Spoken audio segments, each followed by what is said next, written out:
जम्मू काश्मीर येथील पहलगाम येथे दहशतवाद्यांनी पर्यटकांवर भ्याड हल्ला करत अनेक भारतीयांवर बेछूट गोळीबार केला।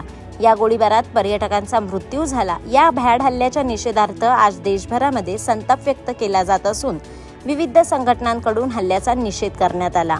अहिल्यानगर शहरातील शिवसैनिकांकडून पहलगाम हल्ल्याचा कठोर निषेध व्यक्त करण्यात आला। यावेळी शिवसैनिकांनी शहरातील दिल्ली गेट परिसरात निषेध सभा आयोजित केली होती। यावेळी शिवसेनेचे संपर्क प्रमुख दिलीप सातपुते, जिल्हा प्रमुख अनिल शिंदे, संभाजी कदम यांच्यासह शिवसैनिकांनी भावना व्यक्त करत दहशतवाद्यांवर कठोरात कठोर कारवाई करण्याची मागणी यावेळी केली। अत्यंत भयानक असा दहशतवादी हल्ला पहलगाम या ठिकाणी झाला आणि हिंदुस्थानमधील निष्पाप नागरिकांना या ठिकाणी प्राणाचं बळी द्यावं लागलं। अत्यंत भयानक असा हल्ला होता। हल्लेखोरांनी जवळपास 4 ते 5 हल्लेखोरांनी त्या लोकांना आपला धर्म विचारला आणि त्या धर्म विचारल्यानंतर त्यांचे कपडे काढले, त्यांची विटंबना केली, त्यांना गोळ्या घातल्या आणि मृतदेहाची सुद्धा विटंबना केली। अत्यंत दुर्दैवी अशी घटना घडलेली आहे।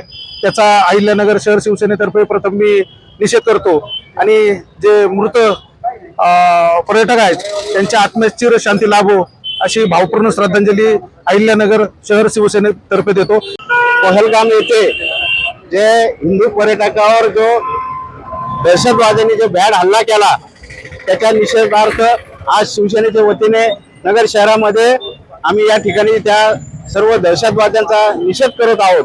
आणि खरं तर पंतप्रधान मोदीजी हे विदेश दौऱ्यावर असताना हा जो प्रकार घडला ते त्वरित भारतामध्ये परत आले आणि त्यांनी निश्चितपणे भारताच्या सर्व नागरिकांना असं त्यांनी संबोधित केलं की या जे आपले पर्यटक आहेत त्यांचा जे फक्त मीडियाकडे 26चा आकडा आहे, परंतु हा खूप मोठ्या प्रमाणात आकडा त्या ठिकाणी आहे।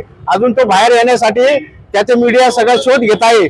परंतु निश्चितपणे आपले देशाचे गृहमंत्री असतील आणि पंतप्रधान नरेंद्रजी मोदी असतील हे निश्चितपणे त्यांचा खात्मा केल्याशिवाय राहणार नाही अशी मला शिवसेनेच्या वतीने मी या ठिकाणी खात्री बाळगतो। आणि आज त्यांचा त्या दहशतवाद्यांचा आम्ही या ठिकाणी शहरात मोठ्या प्रमाणात निषेध असा व्यक्त करतो, थांबतो आणि त्या मृत जे पर्यटक आहेत त्यांना शिवसेनेच्या वतीने आम्ही भावपूर्ण अशी श्रद्धांजली अर्पण करतो। शिवसेनेच्या वतीने काल जी घटना या काश्मीरमध्ये घडली त्या घटनेचा तीव्र शब्दात आम्ही निषेध व्यक्त करतो। खरं तर केंद्र सरकारला या ठिकाणी आम्ही मागणी करतो की ज्यांनी ही कुणी या अतिरेकी कारवाया दहशतवादी हल्ला त्या पर्यटकांवर आणि त्या ठिकाणी एक गोष्ट आपल्याला प्रकर्षाने जाणवली, खऱ्या अर्थानं दहशतवाद्यांनी त्या ठिकाणी त्यांच्यामध्ये बसून तुमचा धर्म विचारला आणि त्याच्यानंतर त्या लोकांना त्यांनी बेछूट गोळीबार त्यांच्यावर केला। एक महिला पुढे आली व ती म्हणली माझ्या नवऱ्याला काय मारता मला मारा। तर त्यांनी म्हणलं तू मोदीजींना सांग, देशाच्या पंतप्रधानांना सांग आम्ही दहशतवादी हल्ला करायला त्या ठिकाणी आलो होतो। आणि अशा पद्धतीने पुरुषांचे कपडे काढून त्या ठिकाणी त्यांचा धर्म विचारून त्यांना त्या ठिकाणी बेछूट असा गोळीबार केला। त्याच्यामध्ये 27 ते 30 जण मृत्युमुखी पडले। यांची हे जे काही पर्यटक आहेत या देशातील नागरिक आहे आणि ते आज ज्या पद्धतीने मृत्युमुखी पडले याचा बदला निश्चित देशाच्या केंद्र सरकारने निश्चित द्यावा या पद्धतीची मागणी शिवसेनेच्या वतीने आम्ही या ठिकाणी करत आहोत।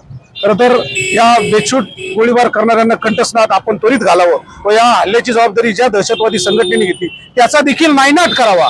आणि हे खऱ्या अर्थानं भारतातली जनता ही काल अत्यंत हेलावून गेलेली आहे आणि प्रचंड असा राग या लोकांमध्ये तयार झालेला आहे। खरं तर काश्मीरला गेल्या वर्षी 2.5 कोटी पर्यटक त्या ठिकाणी त्या राज्यामध्ये गेले होते आणि त्यामुळे त्या राज्याला मोठा असा महसूल त्या माध्यमातून मिळाला। एक पर्यटनाचं क्षेत्र म्हणून ते पुढे आलं होतं आणि त्याला कुठेतरी खीळ बसावी म्हणून हा केलेला उपद्रव आहे। पण या गोष्टीला सर्जिकल स्ट्राईकने परत एकदा उत्तर देणं अत्यंत गरजेचं आहे।